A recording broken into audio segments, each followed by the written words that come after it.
जमींदार अपने गार्डन में पौधों को पानी दे रहा है। चेहरे पर सुकून और निश्चिंतता साफ झलक रही है। इतने में दरोगा साहब वहां आकर खड़े हो जाते हैं।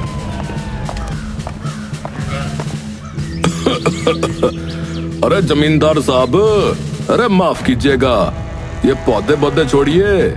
अरे यहाँ तो लोग अपनी जेबों पे पानी देकर चले जा रहे हैं। अरे दरोगा जी, इतने से पौधे को पानी दे रहे हैं और आप सूरत का पानी उड़ा रहे हैं। क्या बात है, आज कैसे दर्शन हुए? अरे जमींदार साहब, आपको तो मालूम ही है, गांव में गोपी जग्गू चोर का आतंक छाया हुआ है। दिन दहाड़े जो है चोरी करने लग रहे हैं। उनका तरीका भी गजब का है।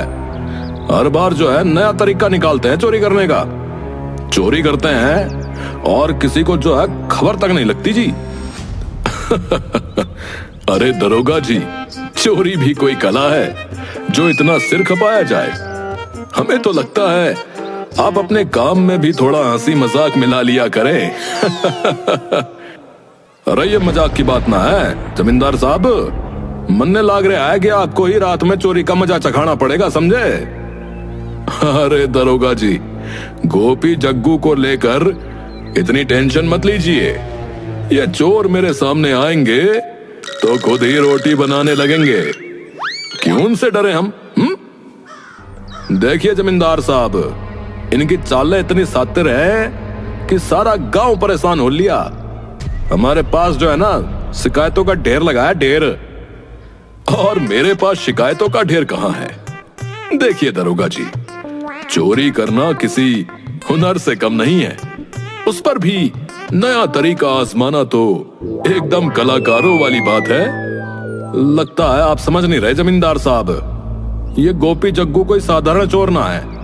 कहते हैं उन्होंने अपने घर में चोरी के सामान का जो है ना, म्यूजियम बना रखा है, म्यूजियम। अरे वाह, तो हमारे गांव में भी म्यूजियम खुला है भाई। देखिए दरोगा जी, हमारे जैसे जमींदार तो यूं ही दरोगाओं के कहने पर डरने लगे तो हमारी इज्जत कहां जाएगी। अच्छा तो ठीक हो लिया फिर, लेकिन आपको यह सलाह जरूर दूंगा कि किसी को भी नौकर रखने से पहले 100 बार सोचें। चोर जो है ना, आजकल नौकर बनकर ही घरों में गुजरे हैं। मतलब दरोगा जी, अगर हमें कोई नया नौकर रखना है तो उसे भी गोपी जग्गू का सर्टिफिकेट लेना पड़ेगा क्या? ऐसा क्या कह रहे हैं आप भाई? हाँ हाँ, मजाक बनाते रहिए।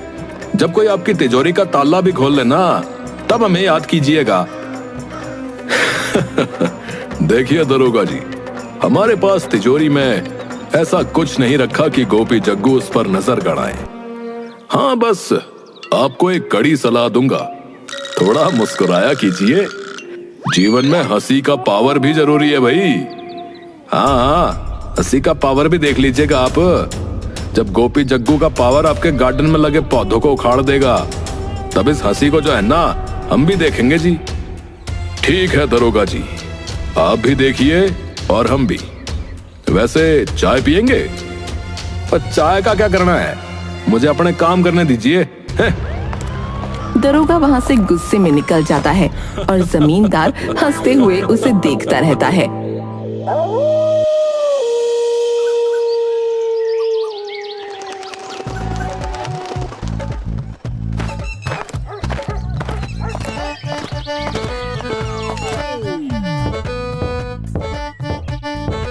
सुबह सुबह कौन आ गया? लगता है दरोगा जी फिर किसी और चेतावनी के साथ आए हैं। जमींदार दरवाजा खोलता है। सामने 2 युवक खड़े हैं, एक स्मार्ट और आत्मविश्वास भरे अंदाज में, दूसरा थोड़ा मासूम और डरपोक सा। नमस्ते जमींदार साहब, हम नए मेहमान हैं। कौन हो तुम लोग? ए परिचय करवाते हैं साहब, मेरा नाम है गोपी और ये मेरा साथी। जी जी जग्गू। अरे तुम दोनों ही वो गोपी जग्गू हो जिनके नाम से दरोगा साहब की जान हलक में अटकी रहती है, जिनके किस्से दरोगा जी कल सुना कर गए हैं? वो सब पुरानी बातें हैं साहब, अब तो हम सुधरना चाहते हैं। जी साहब, कोई हमें सुधरने का मौका ही नहीं दे रहा है। अच्छा, बड़ा मासूम बनने की कोशिश कर रहे हो? तुम लोगों की ये मासूमियत की एक्टिंग दरोगा के सामने नहीं चलती। जमींदार साहब, पूरे गांव में आप ही तो हैं जिनकी हम इज्जत करते। बस आपको ही अपना मसीहा मानकर यहाँ आए।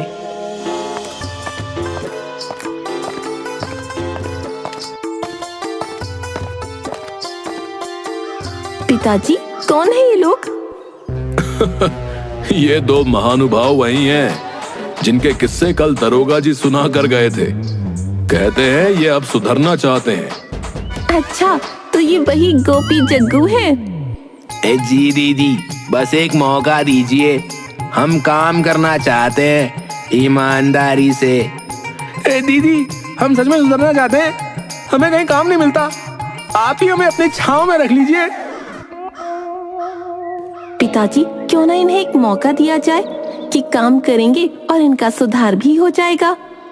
भरोसा नहीं कर सकते तो एक काम करें, इन्हें काम के बदले बस खाना पीना दीजिए, पैसे मत दीजिए। ऐसे में अगर ये सच में सुधरना चाहते हैं तो रुकेंगे, वरना खुद ही भाग जाएंगे।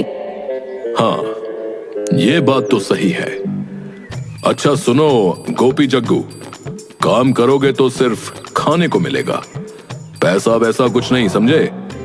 साहब, हमें तो बस मौका चाहिए, काम के नाम पर आप जो देंगे वही सही। बिल्कुल, हमें आपके यहाँ काम करना है, पैसा बाद में देखेंगे ना। जमींदार और सौम्या दोनों सहमति में सिर हिलाते हैं। तो ठीक है, कल से काम पर लग जाओ।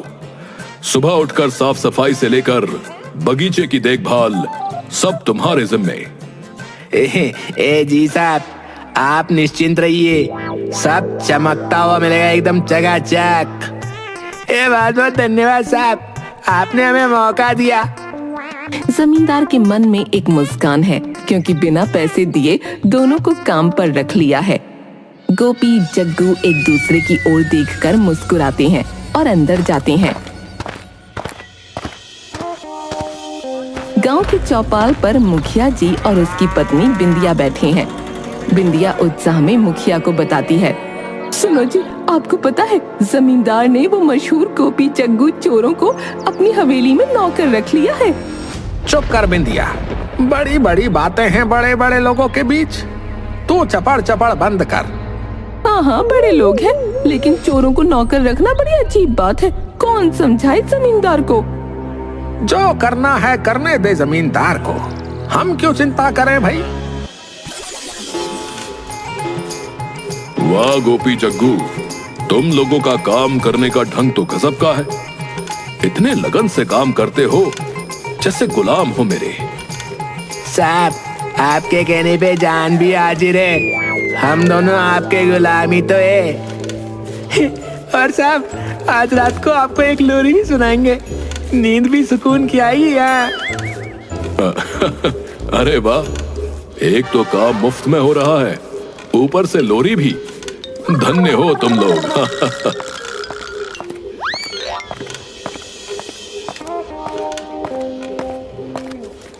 अरे बिटिया, सच में तूने तो कमाल कर दिया। तेरी वजह से ये दो लोग मेरे घर का सारा काम मुफ्त में कर रहे हैं। पिताजी, मैंने आपको पहले ही बताया था कि मेरे दिमाग का कोई जवाब नहीं। कॉलेज में जब सब मेरे दिमाग के कायल हैं, क्या पता एक दिन मैं आइंस्टाइन की जगह ले लूं। हाँ, क्यों नहीं, एक दिन तू जरूर आइंस्टीन से भी बड़ी बनेगी। जमींदार हवेली के बाहर निकलकर खुद से बातें करने लगता है। मेरी बेटी का दिमाग सच में बहुत तेज है, कल आइंस्टीन की जगह उसकी तस्वीर होगी। उसी समय मुखिया वहाँ आ जाता है और जमींदार की बात सुनकर ठिठक जाता है। अरे जमींदार साहब, आप ये क्या बड़बड़ा रहे हैं? बेटी की तस्वीर आइंस्टीन की जगह? हाँ मुखिया जी, मेरी बेटी के दिमाग की जितनी तारीफ करूं उतनी कम है। वही तो है जिसने ये गोपी जग्गू को सुधरने का मौका दिया।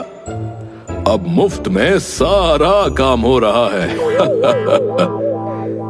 जमींदार साहब, कुछ समझिए, आपने चोरों को नौकर रख लिया है, ये सही नहीं है। कहीं वो आपसे कोई चाल तो नहीं चल रहे? अरे मुखिया जी, आप भी ना, बड़े लोग बड़े दिल वाले होते हैं, मुझे उन पर पूरा भरोसा है।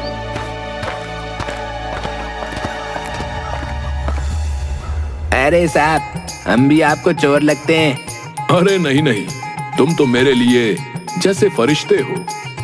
देखिए मुखिया जी, हमें भी सम्मान चाहिए। अब हम सुधर चुके हैं। ये जमींदार साहब ही हमारे लिए भगवान जैसे हैं। साहब, अगर आपने हमें काम पे नया रखा होता तो हम कहीं आवारा घूम रहे होते। आप तो हमारे जीवन में एक उम्मीद बनकर आए साहब। हाँ हाँ, तुम लोग तो मुझे और अच्छे लगने लगे हो। ऐसे ही मेहनत करते रहो। देखो जमींदार साहब, बड़े लोग ऐसे भावुक होकर चोरों पर भरोसा नहीं करते। ये लोग फिर चोर ही हैं। अरे मुखिया जी, ये क्या बात कर रहे? हम तो जमींदार साहब के भरोसे को ईश्वर का वरदान मानते। और वैसे भी अब हम चोर का रहे, हम तो अब जमींदार साहब के नौकर हैं। और ऐसे नौकर जो मुफ्त में सेवा करते हैं। हाँ हाँ, ये बात तो सही है। कोई मुफ्त में काम करने को तैयार हो तो उस पर शक थोड़े ही किया जाता है। अच्छा ठीक है, मैं ही मूर्ख हूँ, आप ही समझदार हैं। पर याद रखना प्रभु, किसी दिन पछताओगे। हाँ, अरे जमींदार साहब, आप समझ क्यों नहीं रहे? चोरों पर भरोसा करना मुसीबत को बुलावा देने जैसा है। कहीं ऐसा ना हो कि आपके घर में ही चोरी हो जाए। मुखिया जी, आप फालतू की चिंता कर रहे हैं। देखिए, ये दोनों तो हमारे लिए गुलाम बनकर काम कर रहे हैं। ठीक है, आपको समझाना जो है लगता है बेकार ही है। भुगत लीजिएगा।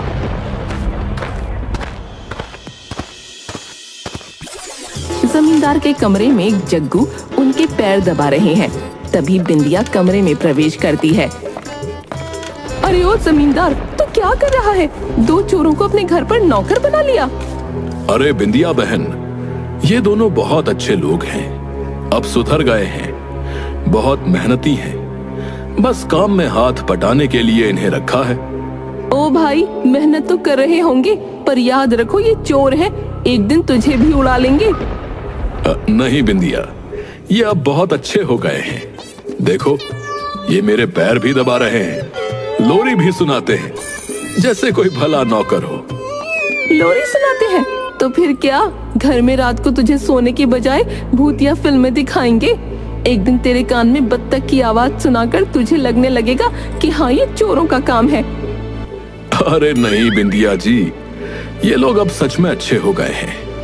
मैं तो उनका बड़ा कदरदान बन गया हूँ।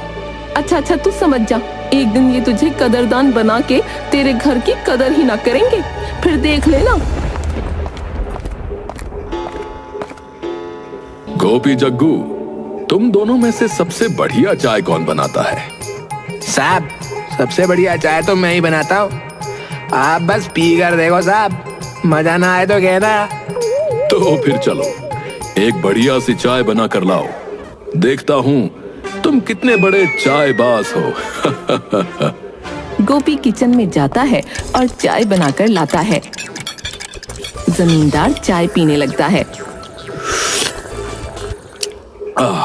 वाह भाई वाह गोपी, सच में इस चाय में तो कमाल का स्वाद है।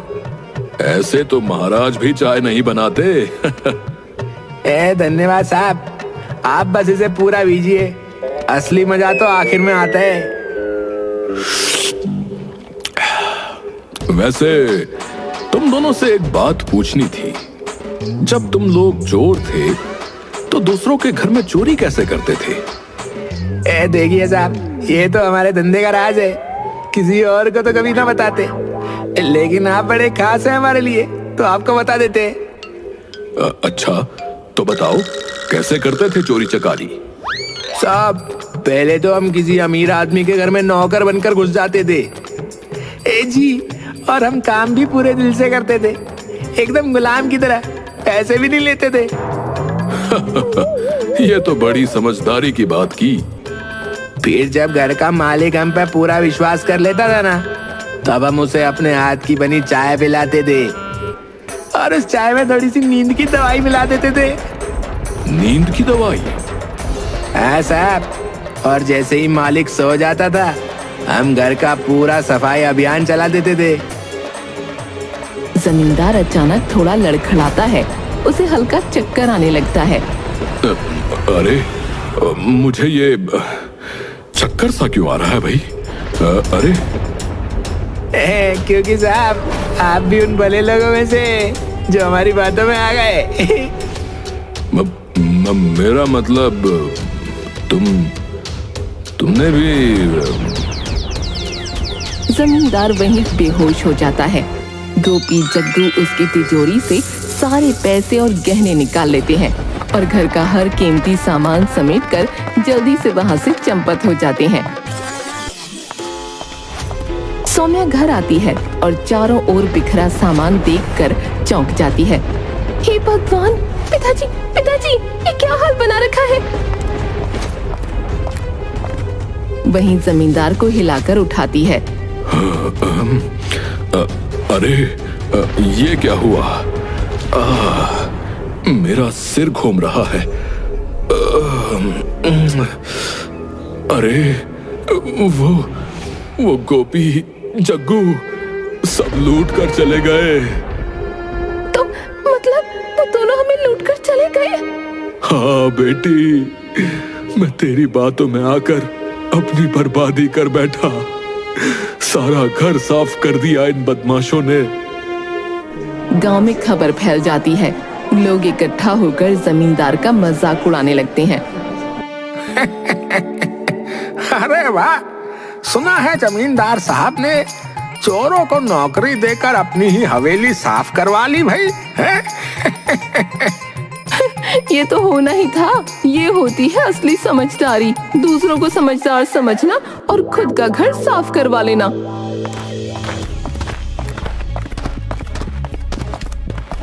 जमींदार गुस्से से सौम्या को लेकर थाने पहुंचता है और दरोगा को सारी कहानी बताता है। अरे जमींदार साहब, अरे मैंने पहले ही चेतावनी दे दी थी और आप ही थे जो मेरी बात का मजाक उड़ा रहे थे, हैं? दरोगा जी मुझसे गलती हो गई। मैं लालच में आ गया था। प्लीज मेरी मदद कीजिए। अरे वाह भाई वाह, लालच में आकर पूरे गांव का मजाक बनाकर रख दिया और अब आए हो मदद मांगने, है भाई? जमींदार रोने लगता है। दरोगा को तरस आ जाता है और वो गोपी जग्गू को पकड़ने की एक चालाक योजना बनाता है।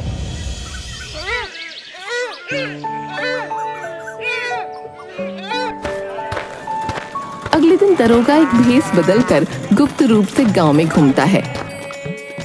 उसी समय गोपी जग्गू किसी और घर को लूटने का प्लान बना रहे थे। दरोगा उनकी बातें सुन लेता है और उनके पास जाकर अपना परिचय छुपाकर बोलता है। अरे भाई लोगों, लगता है तुम दोनों का धंधा तो जोरदार चल रहा है। अरे बस, हम हैं ही इतने होशियार। एक बार घर में घुस गए तो बाहर निकलते सिर्फ तिजोरी लेकर हैं। और हाँ, हमारे जैसे चालाक चोरों को पकड़ना जो है ना, किसी के बस की बात नहीं है। अरे क्या बात है? पर भाई, कभी अपने जैसे स्मार्ट बंदों के साथ मुकाबला किया है? अरे कोई हमारे जैसा आया ही नहीं। दरोगा भी हमारे सामने पानी भरता है, पानी। तो लीजिए फिर, दरोगा आ ही लिया। अब चलिए तिजोरी समेत थाने, चलो। दरोगा गोपी जग्गू को रंगे हाथों पकड़ लेता है और हवेली से चुराया सारा सामान वापस जमींदार को लौटाता है। जमींदार खुशी से चहक रहा है। वाह दरोगा जी, आपने तो मेरा पूरा धन वापस दिलवा दिया। धन्य हो आप। अरे साहब, अब तो संभल कर रहिएगा और इस बार चोरों को नौकर बनाने का ख्याल मत लाइएगा, समझे? अब जिंदगी में कभी किसी चोर से दोस्ती नहीं करूंगा। गांव वाले हंसते हैं और मुखिया अपनी पत्नी के साथ ठहाके लगाते हैं। जमींदार साहब, क्या बात है?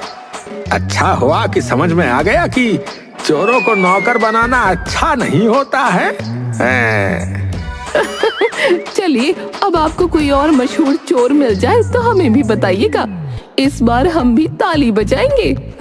जमींदार गांव वालों की हंसी को सहन करता है और लाजवाब होकर धीरे से अपनी बेटी की तरफ देखता है।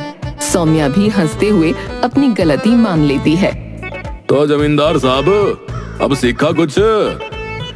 हाँ दरोगा जी, अब समझ में आया, चोर को कभी नौकर नहीं बनाना चाहिए, चाहे वो कितना भी मासूम दिखे।